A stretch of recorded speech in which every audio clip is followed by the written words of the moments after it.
Carlos from Uncanny TV, and in my next segment, I'm going to introduce a small documentary for the GLBT community. GLBT stands for Gay, Lesbian, Bisexual, Transgender organization here of South Florida. The documentary is in depression. Yeah, it's a subject that requires discussion, lots of discussion, and education among our community. If you know anyone that suffers of depression or needs help, please show them this video or give them this phone number. Maybe you can help the GLBT community to save one more life. Until next time, my friends, thank you. The GLBT Suicide Awareness Initiative, operated by the Switchboard of Miami, available 24/7 for you and your friends. Help us bring the topic of depression and suicide out of the closet. Learn about the warning signs so that friends can help friends. Ralph Waldo Emerson once said, "People see what they are prepared to see."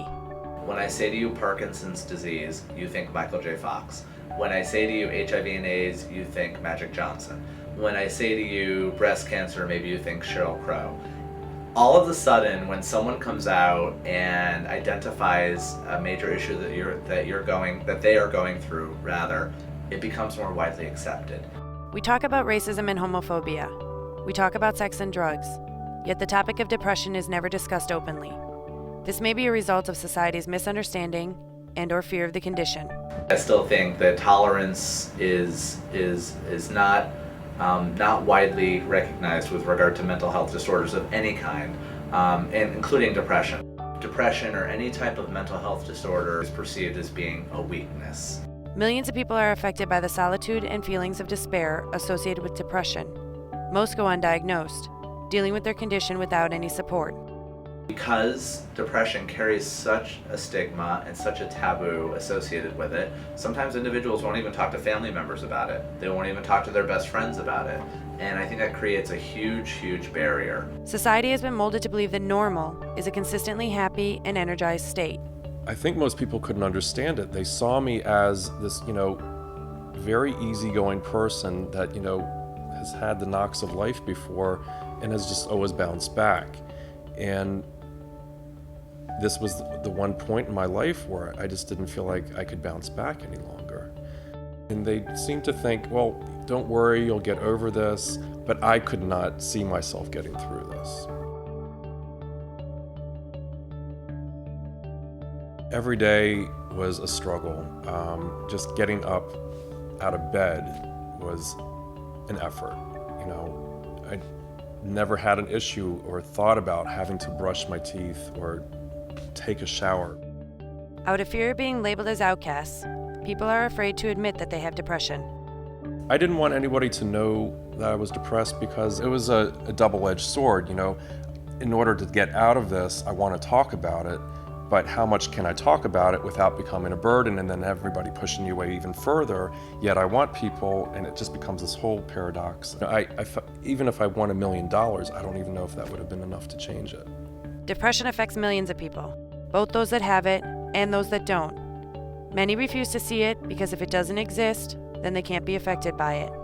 I never thought that I would have friends that would be afflicted with those things, nor would I ever imagine having to deal with it myself. My one friend, Kevin, one of my closest buddies, committed suicide. It really shocked me and really threw me and really made me feel like I could have done something, like I should have done something, like I should have known something. He slipped into this depression, but I didn't at the time know what was going on. Only until I got that dreadful phone call did I realize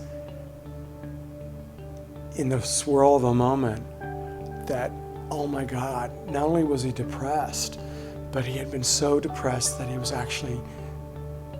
possible for him to take his own life. He walks outside to an open stairwell and jumps 10 stories to his death. We're not here to tell you what depression is, and we're not here to give you the statistics. We're here to let you know that it's real, that it can no longer be dismissed, and it can no longer be ignored. GLBT Suicide Awareness Initiative, 24/7 counseling in English, Espanol, and Creole, at times of crisis or just for information. The call is free and strictly confidential.